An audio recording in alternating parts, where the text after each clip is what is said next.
स्वागत है हमारे चैनल दी एआई टीचर पर।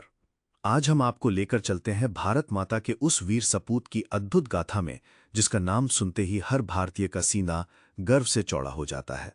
शहीद आजम, अमर क्रांतिकारी भगत सिंह। क्रांति की पावन शुरुआत, जन्म और परिवार।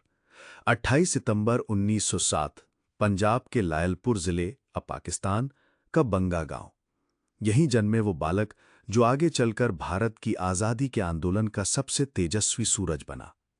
भगत सिंह का जन्म एक ऐसे सिख परिवार में हुआ जिसकी रगों में क्रांति और देशभक्ति बहती थी। उनके पिता किशन सिंह और चाचा अजीत सिंह अंग्रेजी हुकूमत के विरुद्ध संघर्षरत सेनानी थे। भगत सिंह का जन्म ही उस समय हुआ जब उनके पिता और चाचा अंग्रेजी साम्राज्य के खिलाफ आंदोलन करने के कारण जेल में थे। मानो जन्म के साथ ही उन्होंने स्वतंत्रता संग्राम की मशाल अपने हाथों में ले ली हो।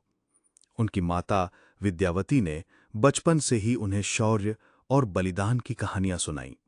घर का माहौल जिसमें हर कोना स्वतंत्रता की धुन से गूंजता था, भगत सिंह को बचपन से ही एक अदम्य क्रांतिकारी बना रहा।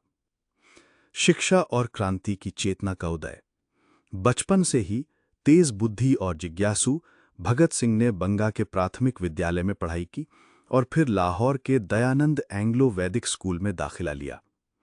1923 में वे नेशनल कॉलेज लाहौर से जुड़े, जिसे लाला लाजपत राय ने इस उद्देश्य से स्थापित किया था कि भारतीय युवा ब्रिटिश शिक्षा संस्थानों का बहिष्कार करें और देशभक्ति की राह पर चलें। 1919 का जलियांवाला बाग नरसंहार। केवल 12 वर्ष का वो बालक उस स्थान पर पहुंचा जहां सैकड़ों निर्दोष भारतीयों का खून जमीन पर बहा पड़ा था। भगत सिंह ने उस मिट्टी को अपने शीश में भर लिया। ये सिर्फ मिट्टी नहीं थी, बल्कि उनके जीवन का संकल्प था। जब तक अंग्रेजी अत्याचार का बदला ना लूं, चैन से नहीं बैठूंगा। क्रांतिकारी संगठनों का निर्माण, युवाओं का नायक। 1924 में भगत सिंह ने हिंदुस्तान रिपब्लिकन एसोसिएशन से जुड़कर क्रांति की राह पर औपचारिक कदम रखा, लेकिन जल्द ही उन्हें महसूस हुआ कि संघर्ष केवल राजनीतिक स्वतंत्रता तक सीमित नहीं रहना चाहिए। 1928 में चंद्रशेखर आजाद, सुखदेव और अन्य साथियों के साथ मिलकर उन्होंने एचआरए को बदलकर हिंदुस्तान सोशलिस्ट रिपब्लिकन एसोसिएशन बना दिया। ये संगठन केवल अंग्रेजों से आजादी नहीं चाहता था, बल्कि एक समाजवादी, समानता पर आधारित भारत का सपना देखता था, जहां शोषण, जाति और वर्ग की बेड़ियां हमेशा के लिए टूट जाएं। 1926 में भगत सिंह ने नौजवान भारत सभा की स्थापना की।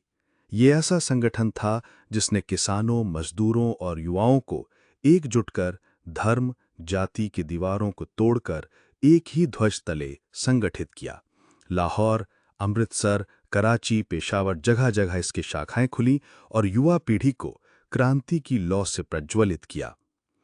लाला लाजपत राय की शहादत और प्रतिशोध। 17 नवंबर 1928, साइमन कमीशन के विरोध प्रदर्शन में लाला लाजपत राय अंग्रेजी पुलिस की निर्दयी लाठीचार्ज में घायल हुए और उनकी मृत्यु हो गई। ये समाचार सुनते ही भगत सिंह के भीतर आक्रोश की ज्वाला भड़क उठी। उन्होंने राजगुरु और चंद्रशेखर आजाद के साथ मिलकर उस अधिकारी को सबक सिखाने की योजना बनाई। 17 दिसंबर 1928 को उनका प्रतिरोध भारत के युवाओं के लिए संदेश बन गया कि अन्याय का सामना करना ही सच्ची देशभक्ति है। असेंबली बम कांड, बहरों को सुनाने के लिए। 8 अप्रैल 1929, दिल्ली की सेंट्रल लेजिस्लेटिव असेंबली में भगत सिंह और बटुकेश्वर दत्त ने बम फेंका, लेकिन यह बम जान लेने के लिए नहीं था, बल्कि आवाज उठाने के लिए था। जैसे ही बम फटा, नारे गूंजे, इनकलाब जिंदाबाद, ब्रिटिश साम्राज्यवाद मुर्दाबाद। और फिर दोनों ने स्वयं को गिरफ्तार करवा दिया ताकि अदालत को अंग्रेजी हुकूमत की पोल खोलने का मंच बनाया जा सके। जेल और भूख हड़ताल, अन्याय के विरुद्ध अमर संघर्ष। जून 1929 से भगत सिंह और उनके साथियों ने 116 दिन लंबी भूख हड़ताल की। उनकी मांगें स्पष्ट थीं: राजनीतिक कैदियों को बेहतर भोजन, अखबार और किताबों की सुविधा, कठोर श्रम से मुक्ति और सम्मानजनक व्यवहार। अंग्रेजों ने उन्हें तोड़ने की हर कोशिश की, लेकिन भगत सिंह का संकल्प अडिग रहा। उनके साथी जतेंद्रनाथ दास की शहादत ने पूरा देश हिला दिया और अंग्रेजी हुकूमत की क्रूरता उजागर कर दी। अदालत में क्रांति की आवाज। भगत सिंह ने अदालत की हर सुनवाई को क्रांति का मंच बना दिया। वो कहते, हमें इस अदालत से न्याय की उम्मीद नहीं, ये केवल एक नाटक है, लेकिन हम इस मंच का उपयोग करेंगे सत्य कहने और साम्राज्यवाद को उजागर करने के लिए। हर सुनवाई, हर बयान युवाओं के लिए प्रेरणा बन गया और ब्रिटिश हुकूमत के लिए भय। अमर शहादत, भारत की आत्मा में बसने वाला नाम। 23 मार्च 1931 जब भगत सिंह, सुखदेव और राजगुरु फांसी के फंदे पर चढ़े तो वो हंसते हुए इनकलाब जिंदाबाद के नारों के साथ अमर हो गए। उनकी शहादत ने लाखों भारतीयों में स्वतंत्रता की लौ को और प्रज्वलित कर दिया। वो केवल एक क्रांतिकारी नहीं थे, बल्कि एक युग द्रष्टा बन गए। भारत की आत्मा में बसने वाला नाम।